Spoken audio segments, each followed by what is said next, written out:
birds are found worldwide and in all habitats.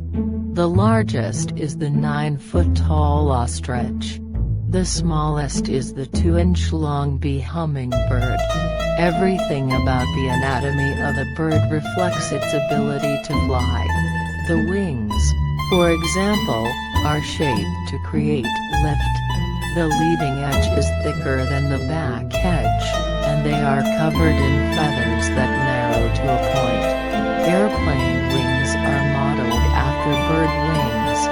The bones and muscles of the wing are also highly specialized. Birds have a unique digestive system that allows them to eat when they can, usually on the fly, and digest later.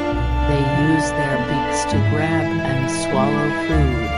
Even the way a bird reproduces is related to flight.